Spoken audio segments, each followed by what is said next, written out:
राधे राधे दोस्तों, आपका फिर से स्वागत है मेरे YouTube चैनल राधे श्याम में। आज हम आपको एक नया अध्याय, एक नया पुराण सुनाएंगे जिसका नाम है सुख सागर। वो सुनाने से पहले मेरी आप सबसे विनती है कि आप मेरे चैनल को लाइक, सब्सक्राइब और शेयर करना ना भूलें, ताकि हम आपके लिए अच्छी अच्छी पुराणे ला सके। राधे राधे। राधे राधे दोस्तों, आपका फिर से स्वागत है मेरे YouTube चैनल राधे श्याम में। आज हम आपको आगे की कथा सुनाएंगे। जब वे प्रभु श्री कृष्ण जी के पास आते थे तो उन्हें समस्त ग्वाल बाल व बछड़े कृष्ण जी के पास खेलते हुए मिलते थे, और जब वे लौटकर वापस कंदरा में जाते थे तो ग्वाल बाल व बछड़े उन्हें निंद्रा में मग्न देखते थे। इस तरह अनेक चक्कर लगाने के पश्चात जब ब्रह्मा जी पुनः श्री कृष्ण जी के पास आए तो उन्होंने देखा कि प्रत्येक ग्वाल बाल चतुर्भुजी रूप बनाए, पीताम्बर पहने, पंख, चक्र, पंख और गदा धारण किए बैठे हैं तथा उनके समस्त अनेकों ब्रह्मा, विष्णु, महेश, इंद्र और समस्त देव हाथ जोड़ नाना प्रकार की स्तुति कर रहे हैं। हे राजा परीक्षित, इस समस्त दृश्य देख ब्रह्मा जी का अभिमान हवा में हो गया और वे भयभीत होकर प्रभु श्री कृष्ण जी के चरणों में लेट गए। कुछ समय पश्चात जब ब्रह्मा जी ने अनेक नेत्र खोले तो उन्होंने देखा प्रभु श्री कृष्ण जी एक अकेले बैठे हैं। तब ब्रह्मा जी ने प्रभु श्री कृष्ण जी की नाना प्रकार की स्तुति कर उनसे अपने अपराध क्षमा करने की विनती करने लगे। श्री सुखदेव जी बोले, हे राजा परीक्षित, ब्रह्मा जी को इस तरह स्तुति करते देखकर प्रभु श्री कृष्ण जी ने उन्हें उठाकर अपनी छाती से लगा लिया। तब ब्रह्मा जी अनेक प्रकार से प्रभु श्री कृष्ण जी की स्तुति कर बोले, हे परम पिता, यह समस्त जगत आपकी इच्छा से एक ही पल में उत्पन्न होकर नष्ट हो सकता है। प्रभु, मेरी क्या सामर्थ्य यदि सदैव आपके साथ रहने वाले शेष जी आपका अपनी 2000 जिहाओं से हजारों नहीं बल्कि असंख्य वर्षों तक गुणगान करते रहे तो भी पार नहीं पा सकते। हे प्रभु, मैंने ग्वाल बाल और बछड़े चुराकर बहुत बड़ा अपराध किया है, अतएव प्रभु मेरा अपराध क्षमा कर मुझ पर शीघ्र ही कृपा कीजिए। हे जगदीश्वर, आप अजन्मा, अनादि, अनंत और अखंड होते हुए भी पृथ्वी का भार उतारने और अपने भक्तों को समस्त सुख देने के लिए जगत में सगुण अवतार धारण करते थे। हे राजा परीक्षित, ब्रह्मा जी की इस प्रकार स्तुति करने पर प्रभु श्री कृष्ण जी प्रसन्न होकर बोले, हे ब्रह्मा, मैं आपको स्तुति करने पर बहुत ही प्रसन्न हूँ, सो आप इस इच्छित वरदान पाकर प्रसन्न हो जाइए। प्रभु श्री कृष्ण जी के मुख से ये वचन सुनकर ब्रह्मा जी बोले, हे भगवान, आप मुझे ऐसा वरदान दीजिए कि मैं सदैव आपकी भक्ति कर स्वप्न में भी आपका ध्यान मन से ना भुलाऊं। तत्पश्चात ब्रह्मा जी तो प्रभु श्री कृष्ण जी से मन इच्छित वर पाकर ब्रह्म लोक में चले गए और प्रभु श्री कृष्ण जी ग्वाल बाल और बछड़ों सहित गो को लेकर संध्या समय वृंदावन में आ गए।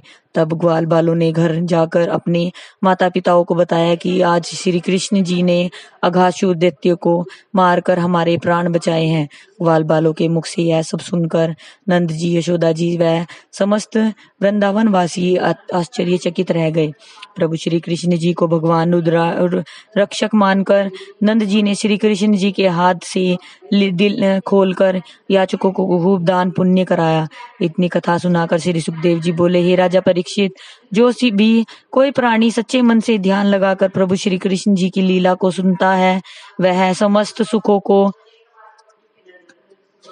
प्राप्त कर अंत में वैकुंठ लोक जाता है।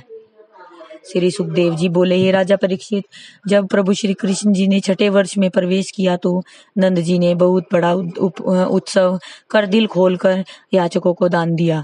एक दिन की बात है कि प्रभु श्री कृष्ण जी ग्वाल बालों के संग वन में खेल रहे थे। उस समय ग्वालों ने अपने मन को सोचा कि श्री कृष्ण जी बलराम जी का बहुत ही आदर करते थे, लेकिन कभी हमने इनका कुछ पराक्रम तो देखा नहीं। हे राजा परीक्षित, प्रभु श्री कृष्ण जी तो अंतर्यामी हैं। उन्होंने उसी अक्षण ग्वालों के मन का हाल जानकर विचार किया कि इन ग्वालों को आज बलराम जी का पराक्रम दिखाना चाहिए। यह सोच प्रभु श्री कृष्ण जी बलराम जी से बोले, हे भैया बलभद्र, आज आप और हम अपनी अलग अलग टोली बनाकर गोवे चराएंगे, क्योंकि एक साथ रहने के कारण आपकी बारी में भी गए मुझे ही घेर कर लानी पड़ती है। प्रभु श्री कृष्ण जी के मुख से यह सुनकर बलराम जी अपनी टोली लगाकर बनाकर गए। साथ लेकर अपने साथियों सहित एक और वन में चल दिए। हे राजा परीक्षित, गाय लेकर जब साथियों सहित बलराम जी वन में कुछ ही दूर चले तो उनका एक साथी बलराम जी से बोला, भैया बलराम, यहाँ समीप में ही एक बहुत ही सुंदर बाग है और उनमें अनेक प्रकार के मीठे मीठे फल लगे हुए हैं, लेकिन उस बाग की रखवाली गर्दभासुर नामक के विशाल दैत्य गधे का रूप बनाकर करता रहता है। इसलिए भैया बलराम, कोई पुरुष तो दूर ही की बात है, कोई पशु का पक्षी भी उस वन में फलों को खाने की शक्ति नहीं रखता। राजा परीक्षित, उस ग्वाले की बात सुनकर बलराम जी ने अपने समस्त ग्वाल बालों को अपने समीप बुलाकर कहा, तुम सब भय को त्याग कर आराम से उस सुंदर वन बाग के मनोहर फल खा सकते हो। बलराम जी की बात सुनकर समस्त ग्वाल बाल भय को त्याग कर उस बाग में घुस मीठे फलों को खाने लगे। तो तभी वह विशाल दैत्य अपने विकराल रूप से उन पर दुलत्तियां चलाने लगा। तो बलराम जी ने उस असुर के पिछले पांव पकड़कर उसे इतनी जोर से घुमाकर पृथ्वी पर पटका कि उसी क्षण वह मृत्यु को प्राप्त हो गया। उस विशाल दैत्य को निष्प्राण कर देख समस्त ग्वाल बाल खुशी से झूम उठे और उस सुंदर वन के मीठे मीठे फल खाने लगे। और दैत्य और देवता आनंदित होकर नगाड़े बजा बलभद्र जी पर पुष्प वर्षा करने लगे। फिर ग्वाल बालों ने उस सुंदर बाग के मीठे फल घर से ले जाकर अपने माता पिताओं को दिए और बलराम जी की प्रशंसा करते हुए उनके हाथों असुर के वध का संपूर्ण हाल उन्हें सुनाया, जिसे सुनकर नंद जी ने प्रसन्न होकर याचकों को दिल खोलकर दान दिया। इतनी कथा सुनाकर श्री सुखदेव जी बोले, हे राजा परीक्षित, प्रभु श्री कृष्ण जी जब दूसरे दिन ग्वालों के साथ गौ को चराने वन में गए तो बलराम जी उस दिन घर पर ही रह गए। वन में जाकर जब सब खेल में मग्न हो गए और उनकी गोए इधर से उधर हो गई। थोड़ी देर पश्चात गौ को खोई हुई जानकर सबने उन्हें अलग अलग ढूंढने का निर्णय किया।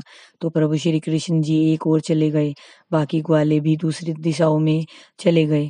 काफी दूर तक ढूंढते ढूंढते भूख प्यास से व्याकुल हो गए। तो उन्होंने मन ही मन सोचा कि पानी पीकर श्री कृष्ण को बुलाया जाए, क्योंकि वे ही हमारे गायों को ढूंढ सकते हैं। आज की कथा में समाप्त करते हैं। आगे की कथा तो कल सुनाएंगे। राधे राधे राधे राधे, जय श्री कृष्ण। अगर आपको मेरी वीडियो अच्छी लगी तो बेल आइकन दबाना ना भूलें, ताकि आपको मेरे आने वाली वीडियोस का नोटिफिकेशन मिलता रहे। धन्यवाद। ओम नमः शिवाय।